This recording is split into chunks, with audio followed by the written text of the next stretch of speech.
The Building Better Relationships Journal and Meditation. We created the Building Better Relationships Journal and Meditation so you can magnetize the better relationships you want and focus on the positive role that you have in creating a better life through your relationships. We are excited for you to discover the gold within you that can help you manifest the love we all crave. The Building Better Relationships Journal has coaching questions that help you listen to the truth of what you want and what helps you to be empowered in love. The Building Better Relationships meditation is designed to strengthen your heart's ability to be that change you wish to see in the world. Why not download it now and think of it as a gift to those you love? If you love journaling and meditation, this is for you. Welcome to Building Better Relationships at Home and at Work with Angela and Patti podcast. This is Patti, a leadership and work-life balance coach from Arizona, USA. And this is Angela, love and relationship coach from Sydney, Australia. And we are building better relationships with you. Sharing new perspectives on being heart-centered at home and at work. So you can draw on your inner power to make your relationships and the world a better place to be around.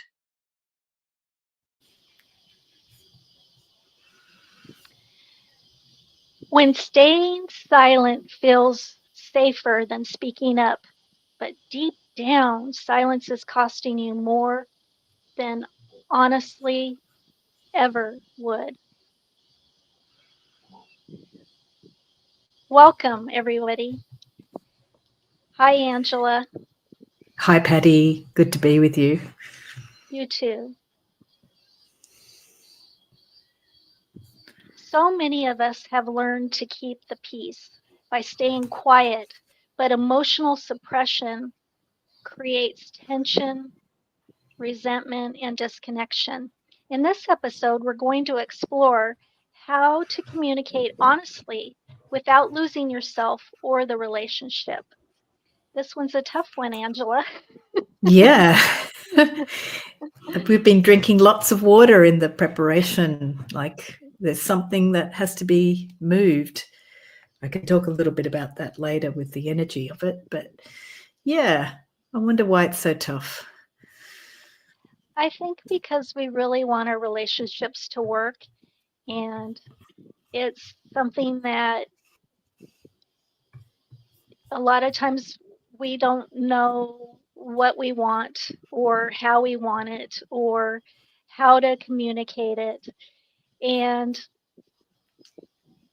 getting emotional about it too and not looking at both sides, I think sometimes really makes it difficult when you're in a relationship that you're scared about. You're scared that you might lose that person, or you're scared that you might lose your job over saying something. It can be scary. Yeah.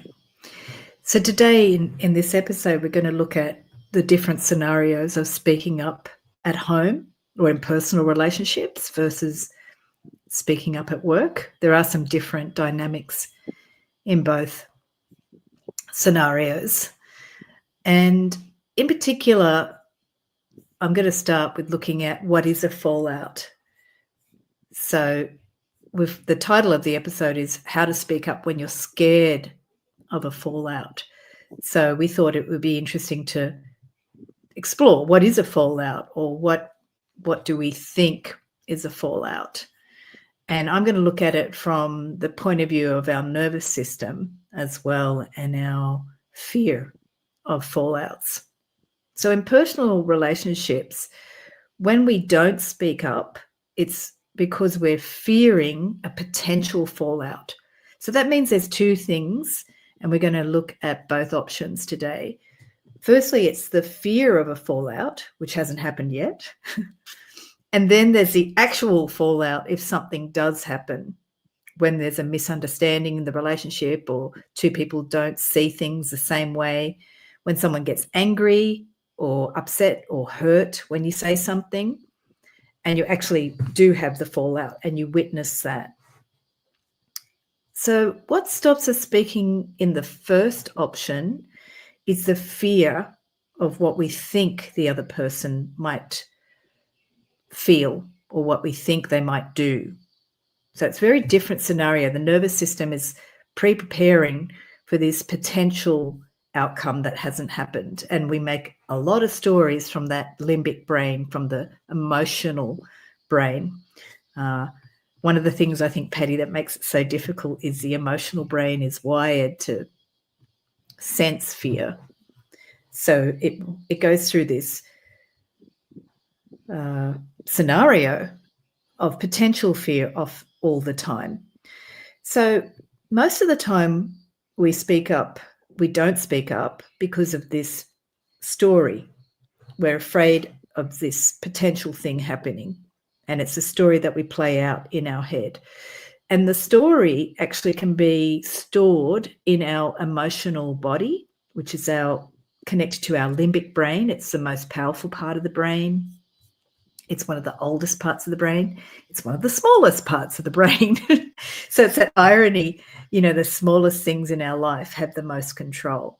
So it's deep inside the brain. It's always worked before language. Our limbic brain, from very early in life, before language has started storing these fears. It's also part of our ancestry for thousands and thousands of years to protect us. But actually, it's a very strong emotional storyteller, and it's often non-verbal.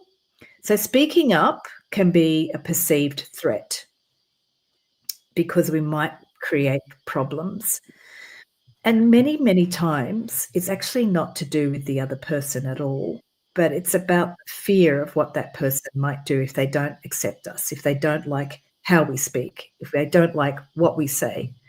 So I feel like this nervous system response is in both the work and the home environments, Patti, but it actually operates differently in the work environment when a fallout or a fear of fallout has different consequences in the work environment when we speak up. So I'm just wondering if you can share on that, Patti, how fallout or the fear of fallout operates in the work environment. When we're in the work environment, we want to do a good job and we don't want any tension or any conflict, but it does happen because you have people that are competing against each other for promotions, for wanting to get more prestigious projects.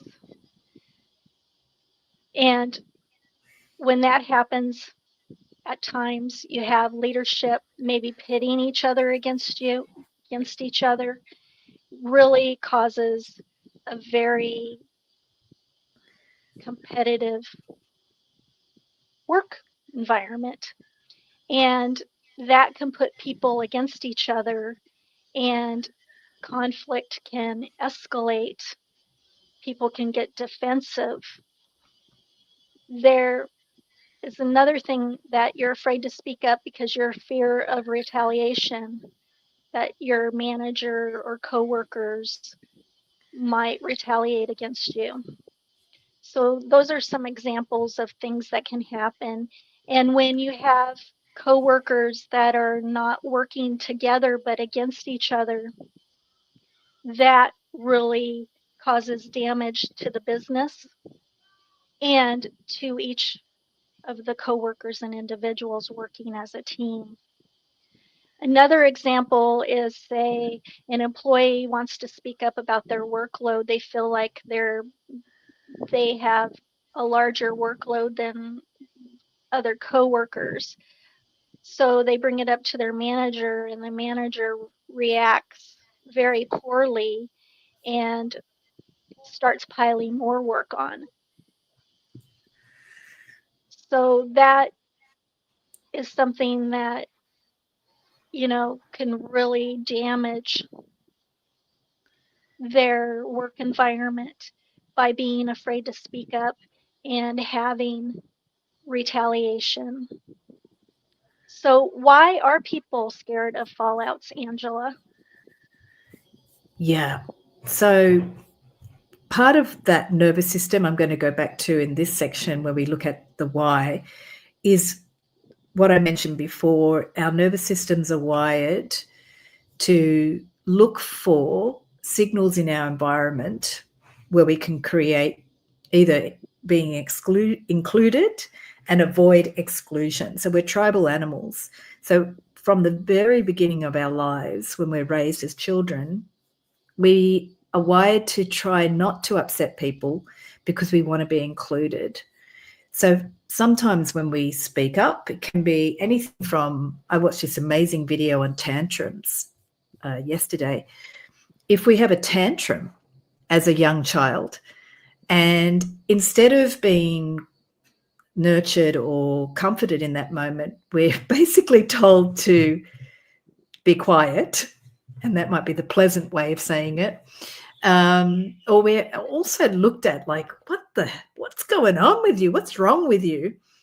Even those things, like children express through tantrums for many reasons, basically because their body's not understanding what's going on, or they could be upset about the way a sandwich is cut, or there's so many reasons a child could have a tantrum. But even that, the way we're raised, just by expressing ourselves emotionally, if we're raised to not, that's a bad thing, we can be conditioned from our nervous system that it's not safe to speak up or express myself where there's emotion involved. So there's a lot of things in childhood upbringing and conditioning that affects our nervous system's perception of speaking up. And then even after childhood, there's just past experiences. Any one of us could have any life experience where you said something and it got received poorly, or you got told you're an idiot or that don't do that. So when we speak up and we have a life experience at school or later in life at work or in our teenage years, any experience in our 20s, it could really make a very strong impact on the nervous system. And we start to just feel scared about speaking up in general.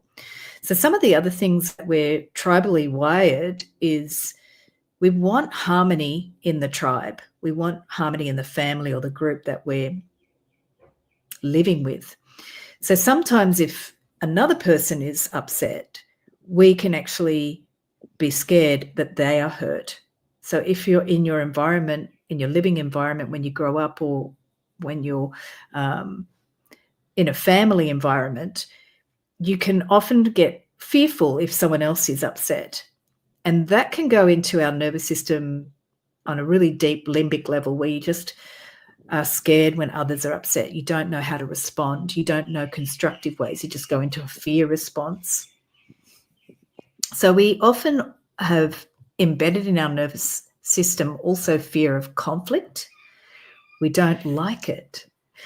A lot of us are scared of conflict, and some of us are more energized by it. Others like run away. So that's a fear and flight response. And another thing that we tend to not like speaking up about is something where the society or the group likes everything to be kind of balanced or boring or vanilla or the same. So we kind of tend to think if I rock the boat, that might lead to something where I get rejected by the group. So it's very ancient, this conditioning, Patti. It's kind of trying to keep that tribal vibe and connectivity going. It can also be just, if I speak up, I'm the center of attention. And sometimes being the center of attention is a good thing in a group, and other times it's not. So if you've had any experiences like that, it can be frightening. Being singled out. Yeah. You know, you're Yeah. work environment, say you're at a meeting and you're singled out because somebody didn't like something you did. That can be very uncomfortable. Or say you're afraid that of saying anything or speaking up or having a fallout with somebody because your job or a promotion can be at risk. You may fear that if you have a fallout with the group, that you're looked upon as being difficult or you're causing chaos, you're dramatic, or you're not being a team player.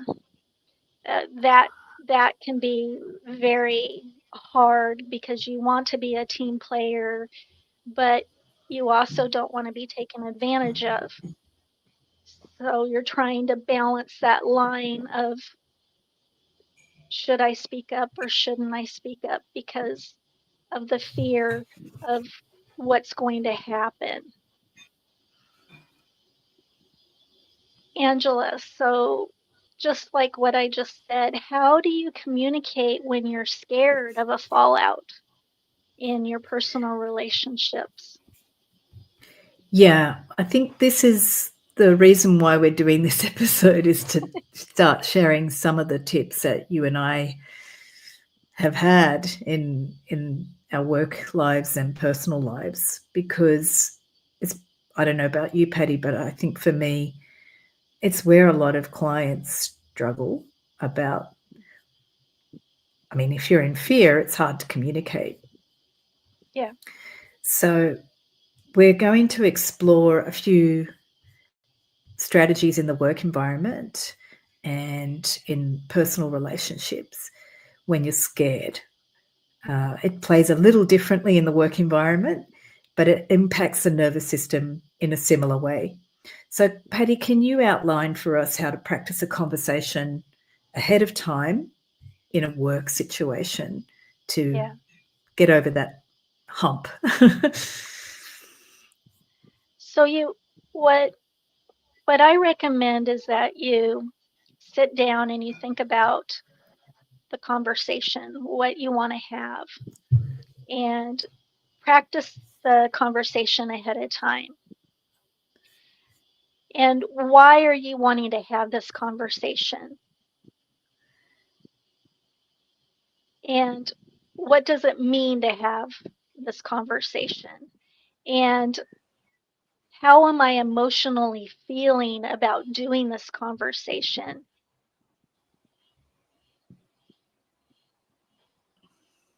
And why I feel I need to do this conversation. Practicing is one of the things that make you feel more comfortable and really think out how you're going to communicate your need to get it across in a good way.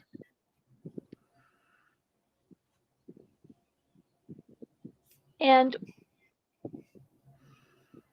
why is emotional safety really matter to you? Can you look at the situation and say, okay, you communicated what you needed, and it may not have turned out the way you wanted it to, but you had communicated it and it gave that other person a chance to reflect later on the conversation.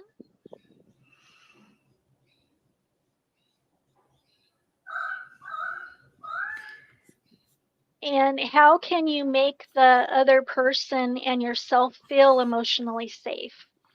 Where do you have the conversation and when should you have it? That's a good question to ask yourself. Identify your fears or your triggers.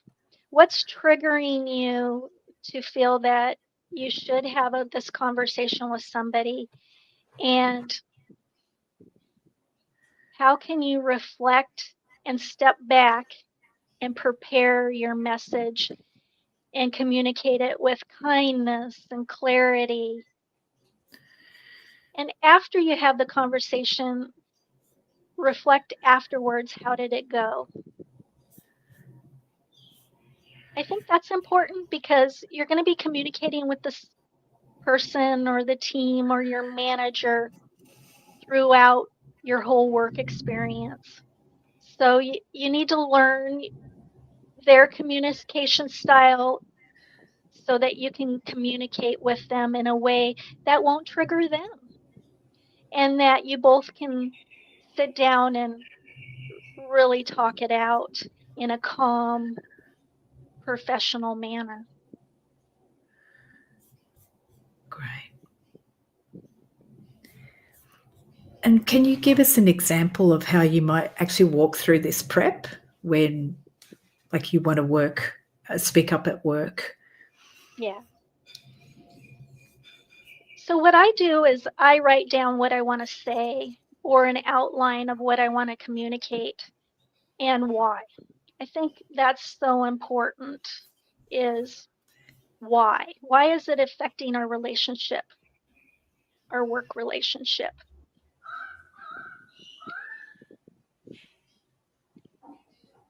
I walk away and reflect on my words.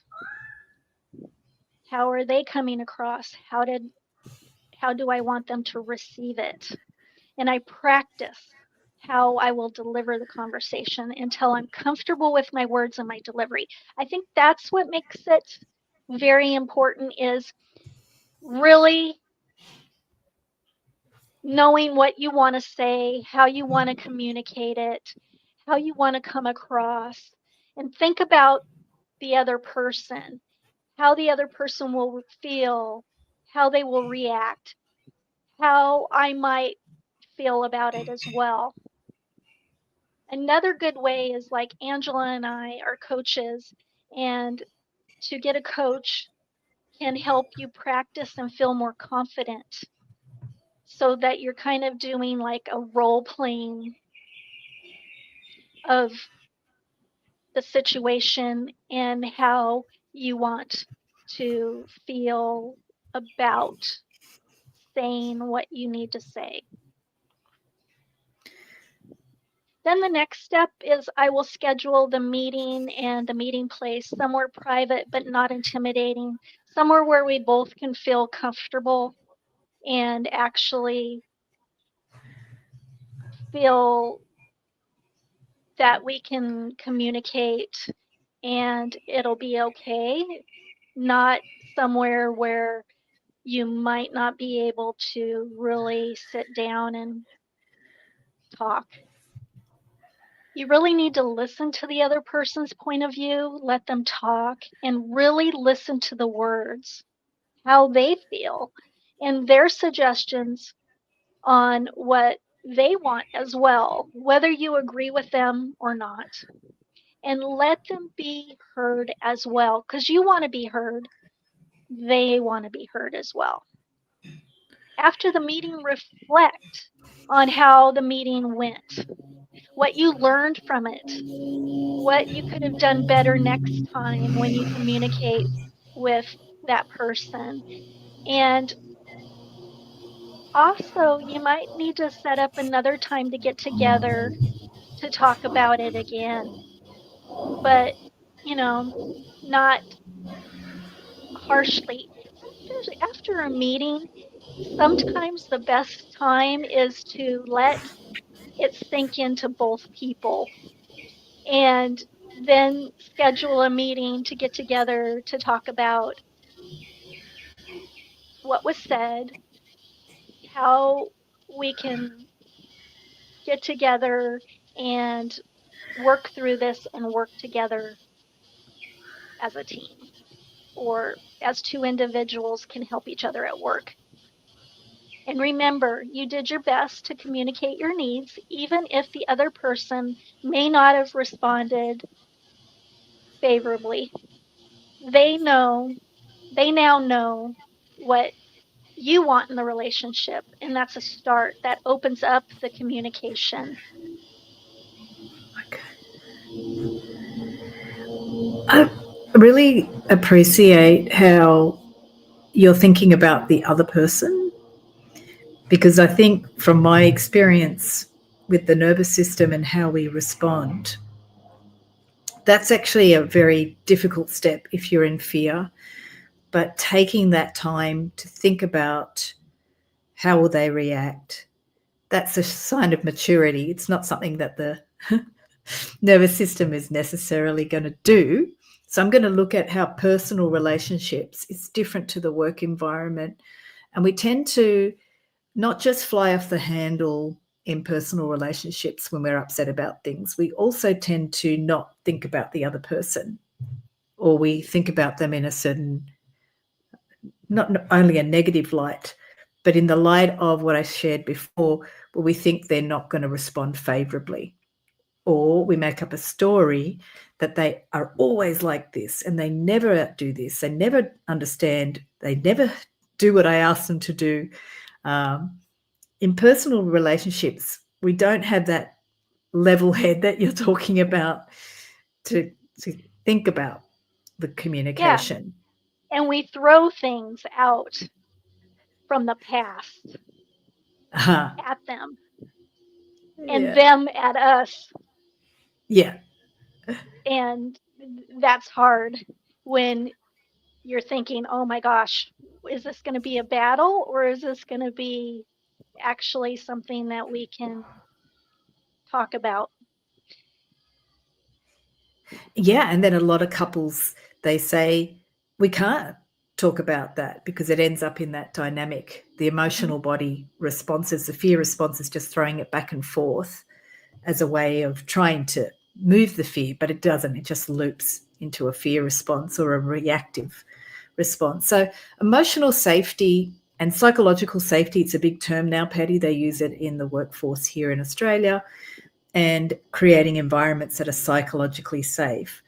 But if we don't understand how things are not safe, or like you shared earlier about how to communicate in the workplace and think about why are we speaking? What do I want to achieve from this communication? And think about the other person as well. That's where you start to create environments about emotionally safe environments to communicate. But as I said before, if we grew up without emotionally safe environments, it's very natural to come from a reactive fear response. So some of us are just going to explode. If we can accept in personal relationships that that's a part of how we respond, because it may be just how you were raised not to feel safe, then you can actually look at, okay, I exploded, and the next step we're going to look at is how to repair later. But sometimes what stops us speaking up is that we've had an explosion and we feel like we're a bad person. So we tend to try to not speak, so we go back to explosion. So that's one of the type of responses in personal relationships. It's reactivity, explosiveness. It builds some of us up. are, yes, You know, because you've avoided. You've been pushing it down so it builds up and explodes. I know I've done that. Yeah. I keep, I've been pushing it down for a long, long time, and then all of a sudden, whoom. And you know how, like in the work environment, you said you've tried to find that intimate space that's the right time for the conversation. Like in personal relationships, we're thinking, is this the right time? Is this the right time? And then you don't do it because something else happens in the house or you get distracted, and it's never the right time. Yeah. And so then you keep putting it off, and then it explodes as well. And another part of the nervous system is the flight response, or the avoider. They just avoid speaking up. So some of us are avoiders, and that's part of a nervous system pattern as well. Just avoid the conflict or avoid speaking up because it's easier than dealing with the potential conflict. So if we know these cycles of avoiding and then waiting until you explode, then you can start to see, oh, well, I'm in that cycle of explosiveness or avoiding for too long and then I explode, or I'm just an avoider. Or are you a blamer? This is another pattern. We tend to say, oh, that person never brings anything up. I'm the one that's always bringing everything up. I'm the one that's always coming up with the solution. I'm the one that's always starting the conversation. And we kind of pigeonhole the other person as the avoider, which they may be, and that's not their fault. That's just how we're raised to avoid conflict. So sometimes we tend to go into blaming the other person, and we're the one that's doing all the work, or we're the one that's taking the initiative. It's a sneaky way, Patti, of kind of like avoiding speaking up. I'm the one that's, doing all the work, and I'm the one. Because you're actually just saying you want someone else to come and rescue you, or you want someone else to be your equal partner. But the way we learn to communicate in personal relationships didn't start as equal partners. It started with an adult communicating to a child.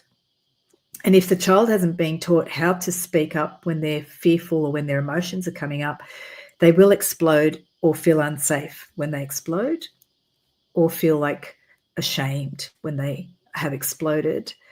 So one of the things was that tantrum video I saw. It was quite clever, actually, is if your child is going through tantrums, one thing we can do as parents to help children learn how to communicate safely when they explode, or to feel safe when they explode, is to actually just hold them, a hand on the shoulder, hand on the back of the heart, a hand hug, whatever the child, what you feel instinctively is good with young people, and just hold them, and then some gentle words. Say, it's okay.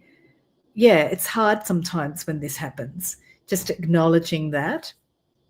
And then they found that that can help the child learn that explosive emotions are okay, and then we move on. That's the really fascinating video I watched, because I saw how as adults, when you don't have that conditioning of how to respond when the explosion happens, then we go into thinking we're a bad person. So the next step we're going to look at is how to repair from that. So in an emotionally safe way with our relationships, we have to acknowledge that sometimes we don't have the skills, and that's okay. We're just all learning. I certainly know sometimes when I've been in explosive situations, I do avoid, because I'm a very sensitive person. And when I'm explosive, I feel ashamed. So I just allow myself to see what I'm feeling. Yeah, I feel terrible that I exploded. And I kind of will look at that next on some repair tools. So first thing you can do in personal relationships is to notice what is your trigger that makes you explode or avoid speaking up. So maybe you delay things, or maybe you're scared of speaking up because you're fearful of a certain reaction from the person. So creating emotional safety in personal relationships is for you to look at your triggers and to look at your patterns. That's the first thing. And then you have to create emotional safety for yourself, because if you didn't learn it as a child, the only way we're going to learn it as an adult is to create it for ourselves first. You can do it with a partner that's in touch with you, or a coach, or somebody else as well. But you do need to create that emotional safety for yourself first by witnessing your triggers. Once you've identified the trigger, you can look at the specific fear. But if you haven't identified the trigger, it's harder to do this step. So you want to look at what is your fear if you speak up? Because once you know the fear, you can catch it. And I can hear you having a little clearing there, Patti, as well. Sometimes Yes, even sorry. these symptoms, no, that's part of it. Those things, I actually have a lot of sinus stuff at the moment because I've been clearing this energy of speaking up. And sometimes when I work with people, the energy literally manifests as a physical thing where you're coughing or clearing. I've had this huge sinus release the last October. It's been huge. It just, when I work with energy work, sometimes they can be clearings like colds and mucus and things like that, are clearings of old energies around speaking up or not being able to speak up, or a fear of speaking up. And so I've got a few tips then on how to communicate when you have that discomfort, that fear. You can, like Patti was sharing with the professional situations, really prepare your message. And I've got 3 simple things to say, 3 steps. Firstly, you focus on something you appreciate about the relationship or the person. And the example I've got is, I really value that you're here for me, or I really like it when you say nice things to me. And the second piece is to be transparent, vulnerable, or real about your discomfort about sharing and speaking up. So you could say, I want to share something with you, but I feel uncomfortable or I'm shy to share it. And when we say that in personal relationships, it just lets the person know that you're being vulnerable, you're a bit scared, you're a bit shy, whatever you're feeling. So that tends to, in personal relationships, put people less on the defensive and more receptive. And the third thing is to ask the person if they're open to listening or ready to hear what you want to say. Now, this doesn't work in all relationships because some people are like, just tell me what you got to say. But by asking them, are you open to hearing what I've got to say? Is this a good time for you to hear this? You can check if they're not distracted, they're thinking about a meeting they've got to go to, they've got to go out to the shop and buy something, if they actually have time, if they're present, if they're available for you. So there's many ways to say these 3 steps. First is acknowledging something positive. Second is sharing your vulnerability about speaking up. And third is saying, is this a good time? Are you ready to hear it? And you can do it in many different ways. And the golden rule from the Gottmans, who are relationship experts, is to really balance your communication, any potential negative communication, with 5 positives. So that's why I always look at trying to foreground something positive about the relationship. Now, is this 3 steps always going to work? It may be that you need to say something a bit more directly at times. So I'm just giving you an example of how to try to encourage positive communication from a place of sharing where you're vulnerable, as well as a way to create safety for the relationship to share something that is maybe a little bit tricky for you to share. So now, Patti, we're going to look at how to communicate after a fallout, and maybe some repair tools. And can you give us an example, maybe, of some tips we can use when you've said things that have affected a work relationship and you want to repair it, and maybe some tips of what to do if we're looking to come back to the relationship and repair the relationship if some fallout has actually happened. I know before you mentioned something about reflecting on the relationship and the timing piece. So maybe you can give us more on that. So I'll give an example. Say you were talking with somebody and you got into a heated discussion in the work or at home, and it escalated, and you both removed yourself from the situation. Or you actually said to that person, I think we need to step away and meet again later to discuss this, to calm down, to regroup. And I've had this happen. So I said to the person, let's stop this right now, and we'll meet again in an hour or so. That way it gave you time and them time to reflect on the situation, really think about why did it trigger both people? Why did it escalate to where it escalated to? What could I have said differently? What could they have said differently? How can we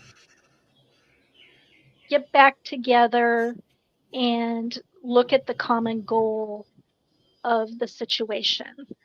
That here's two people that work together, that need to work together, and whether it's on a project, whether it's just teamwork, give it some time to really reflect on what happened and name what happened without personalizing it. Reset your expectations and the next steps. Give it a couple hours, a couple days, and reschedule another meeting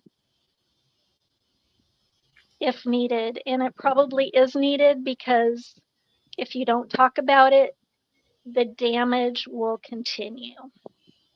So you really need to meet up again.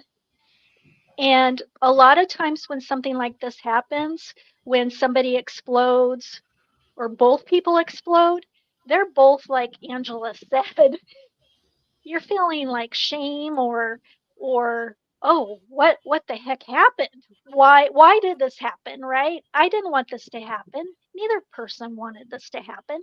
So sometimes both people need to reflect on the meeting, and then they will see things differently and want to make it work.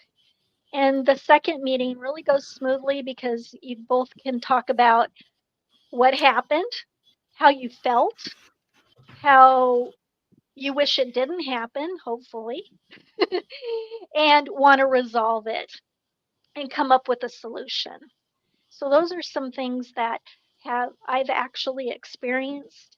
And once I sat down with the other person, we both came to a conclusion that we really wanted to work together and that we didn't want that to happen. And we're able to move forward without falling out. And actually, I think it made the relationship better, because we realized from that encounter that we wanted to change things and make things better. It's just having the courage to step back and reach out to make it work. That's significant that you both realized you both wanted to make it work. And you didn't bring up the fact that you did have the explosion. You didn't bring that up and beat the person up with it moving forward. You let that you let that rest. Mm-hmm. Yeah. So in personal relationships, as you mentioned before, Patti, we might tend to bring things up from the past, try to give evidence to that part of the brain that still says, you're not understanding me, you don't love me, you're not listening to me, you don't want to listen to me. So I think in personal relationships, that recycling of the conflict or the way that you behaved, that's a way of actually deferring, going deeper into, why am I exploding or why am I triggered? It's a natural response to just protect yourself. And what I think I've learned from personal relationships is you have to pick your battles. Are you going to really make it about the way the person communicated? Or are you going to make it about what you want from the relationship? Because most of the conflict is not really about the topic that you're fighting over, whether it's housework or the way the person lives their life. And it's actually about you not being seen or heard or recognized or understood. It's more about that intimacy, that we really, really want to be understood by the person in personal relationships. And we get upset because we feel they don't understand us. And it depends on the relationship, but if it's a close relationship and they don't understand you, that can trigger a lot of hurt and a lot of suffering. But if someone that's not so close, why do we project on them that they need to understand us? So one of the things about an actual fallout happening, sometimes you need to actually decide, what am I actually upset about? And if I want to repair the relationship, what do I want from the relationship? I think your example, Patti, was brilliant because it's saying that both the people wanted to move forward. So that gives you a goal. But we don't tend to do that in personal relationships. We still tend to blame the other person. They should do this. They don't understand me. We have a lot of stories about not being seen, not being recognized, not being heard, and not being understood. So in personal relationships, if we have a fallout, the trap can be, this is separate to what I was just sharing, the trap can be that we think we failed in speaking up. And then we make another story. When I speak up, it can lead to conflict or the other person will be angry and will not understand me and I won't get what I want.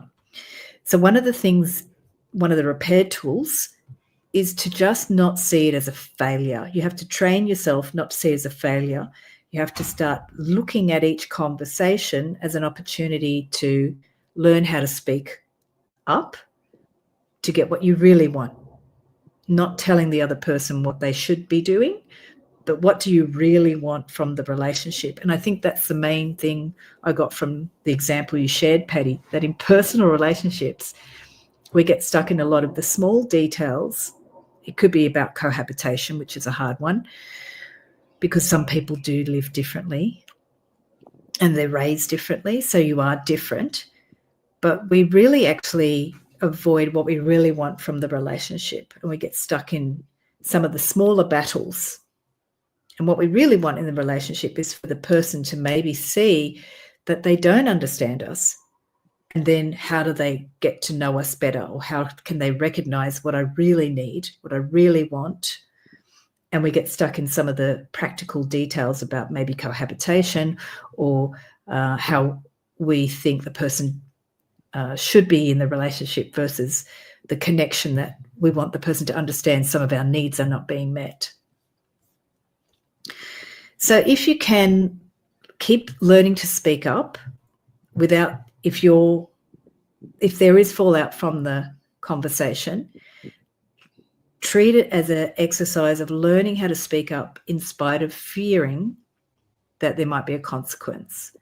But if I speak up and make the other person guilty or wrong, that's not really going to move you forward. You have to really think, what do I really want from the relationship?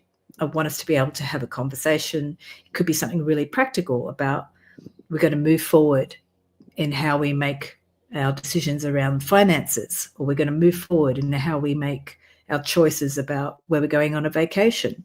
You have to really have clear outcomes, not keep on thinking that the next conversation is going to make the other person think the way I think, which is, I find that so funny, Patti. In personal relationships, we always think they have to think the way I think because that's how I'll get what I need.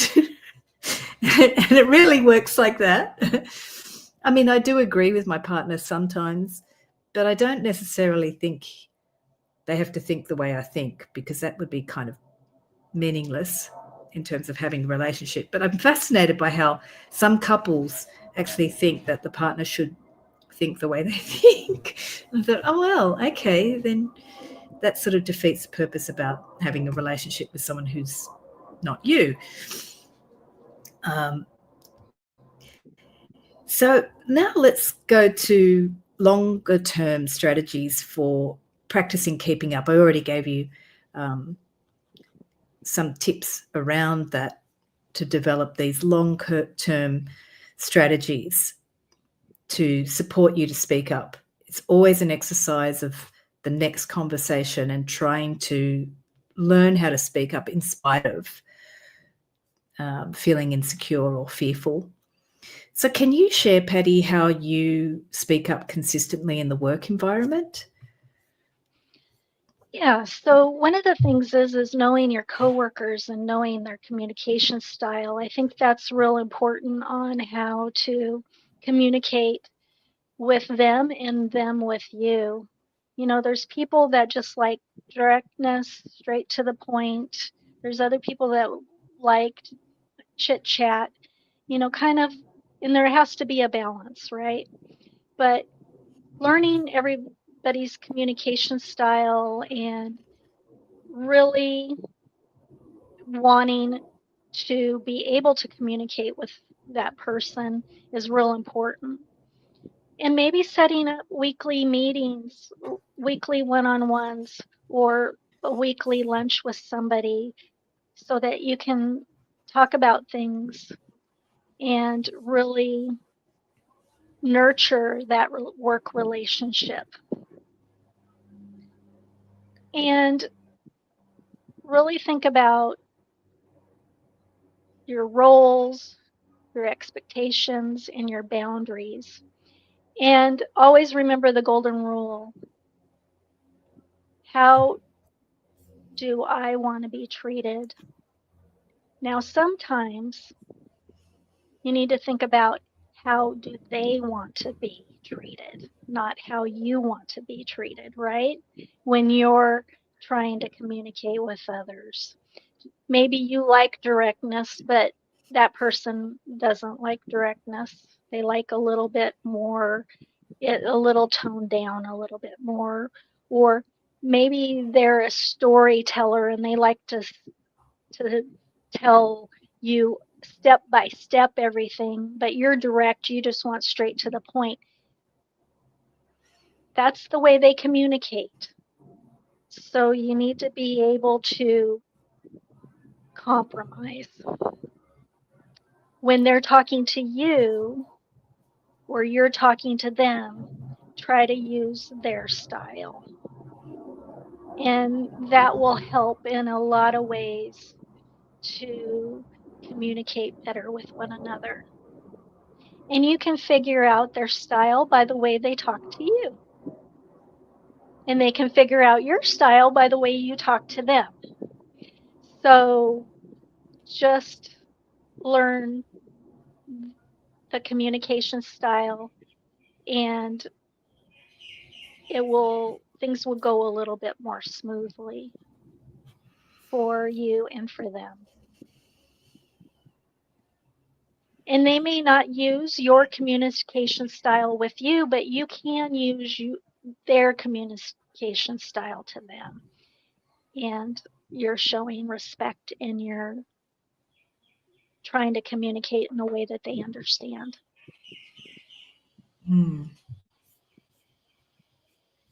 Thank you, Patti. That makes it a different environment for speaking up versus it's almost like you're trying to feel what helps a person to manage that programming they got about speaking up. You're helping them to Ask questions. Encourage them to speak up, to say what they want.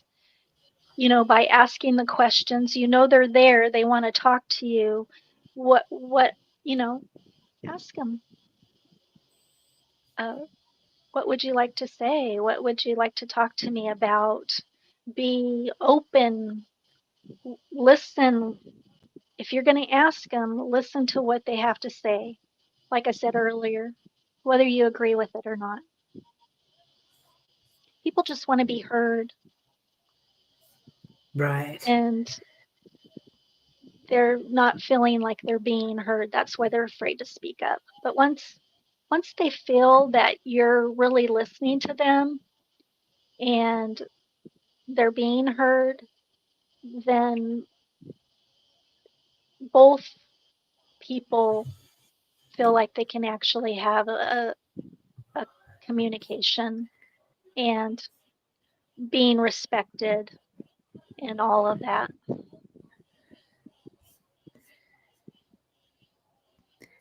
And so I'm going to share more from the point of view of the self when you're perhaps feeling fear or lack of interest in speaking up.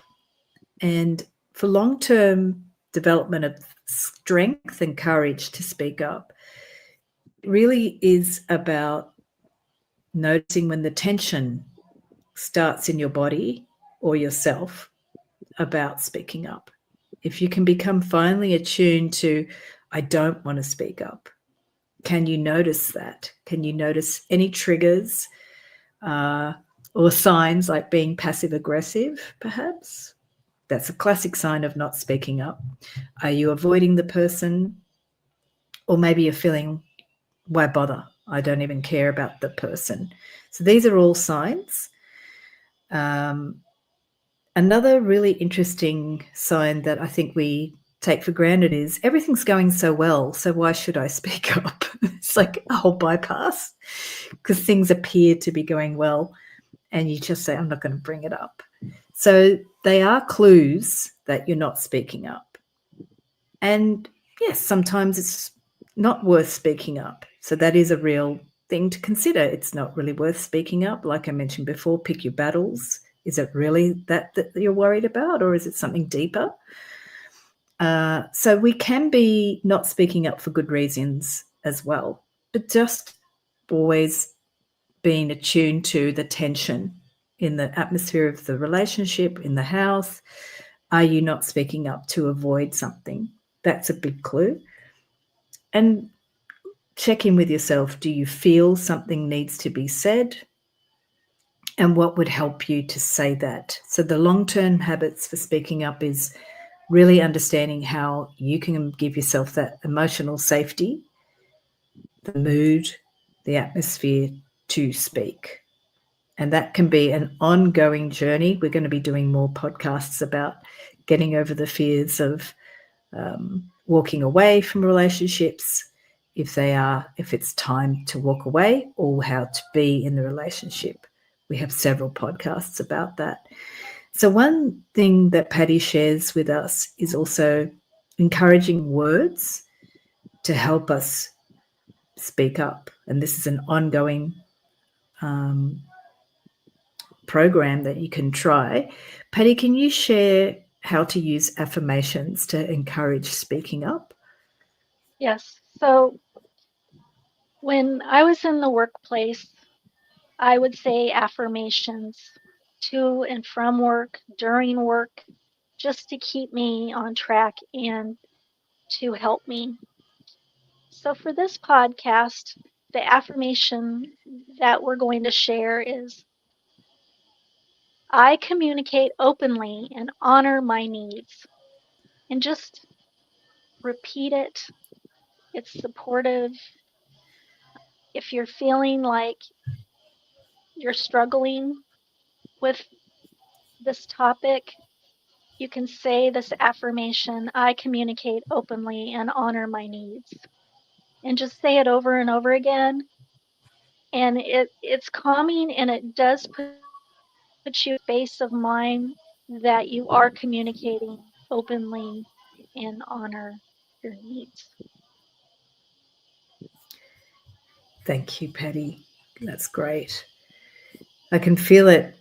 I'd have to say it and get my body into the feeling of it, but even the word openly, it changes my throat and how I could say it.